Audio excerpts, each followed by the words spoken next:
नामांकन से पहले प्रधानमंत्री नरेंद्र मोदी ने गंगा स्नान किया और उनका आशीर्वाद लिया। प्रधानमंत्री नरेंद्र मोदी ने नामांकन से पहले बाबा काल भैरव की पूजा की और वाराणसी के कोतवाल से आशीर्वाद लिया। बाबा काल भैरव से आशीर्वाद लेने के बाद पीएम मोदी अन्य भाजपा नेताओं से मिले। पीएम मोदी ने कहा, बीते 10 सालों में मुझे आप सभी से स्नेह और आशीर्वाद मिला, जो मुझे पूरे संकल्प के साथ काम करने के लिए प्रेरित करता है। वाराणसी से नामांकन दाखिल करने जा रहे पीएम मोदी के साथ भाजपा के कई नेता साथ दिखे, जिनमें गृह मंत्री Amit Shah, JP Nadda, UP CM Yogi Adityanath, Eknath Shinde, Chirag Paswan और कई अन्य एनडीए नेता साथ दिखे। प्रधानमंत्री नरेंद्र मोदी ने वाराणसी लोकसभा सीट के लिए तीसरी बार नामांकन दाखिल किया। पीएम मोदी ने कहा कि जनता के भरपूर समर्थन से मैं अपने तीसरे टर्म में भी नई ऊर्जा शक्ति के साथ यहां के चौतरफा विकास और जनता के कल्याण के लिए जुटा रहूंगा। नामांकन से पहले प्रधानमंत्री नरेंद्र मोदी ने गंगा स्नान किया और उनका आशीर्वाद लिया। प्रधानमंत्री नरेंद्र मोदी ने नामांकन से पहले बाबा काल भैरव की पूजा की और वाराणसी के कोतवाल से आशीर्वाद लिया। बाबा काल भैरव से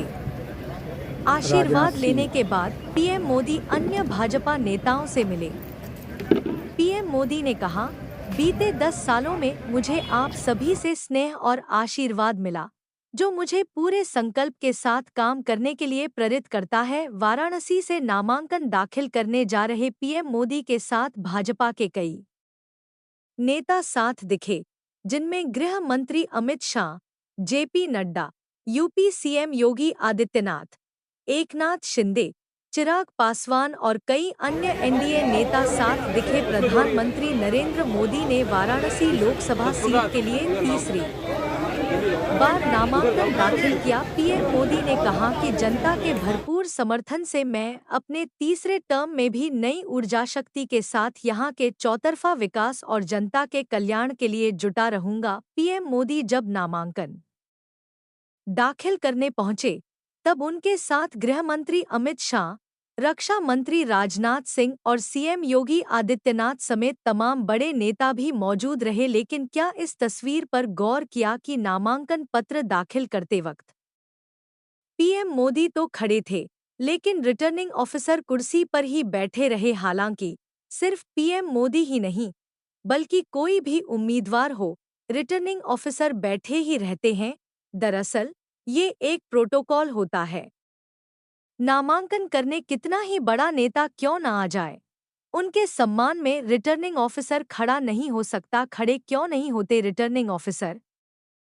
चुनाव के दौरान रिटर्निंग ऑफिसर उस जिले का मुख्य चुनाव अधिकारी होता है और कोई भी व्यक्ति एक उम्मीदवार की हैसियत से नामांकन करने आया होता है, फिर चाहे वो प्रधानमंत्री ही क्यों न हो। इसलिए रिटर्निंग ऑफिसर बैठे रहते हैं। रिटर्निंग ऑफिसर एकमात्र लीगल अथॉरिटी होता है और उन पर कोई भी आदेश नहीं चला सकता। प्रोटोकॉल के कारण नामांकन प्रक्रिया के दौरान रिटर्निंग ऑफिसर अपनी कुर्सी पर बैठे रहते हैं। ये ठीक उसी तरह होता है जैसा अदालतों में होता है। अदालत में कितने ही बड़े नेता या मंत्री की पेशी क्यों न हो, जज अपनी कुर्सी से खड़े नहीं होते। वैसे ही रिटर्निंग ऑफिसर भी नामांकन के समय कभी खड़े नहीं होते। एक रिपोर्ट नेहा द्विवेदी के साथ।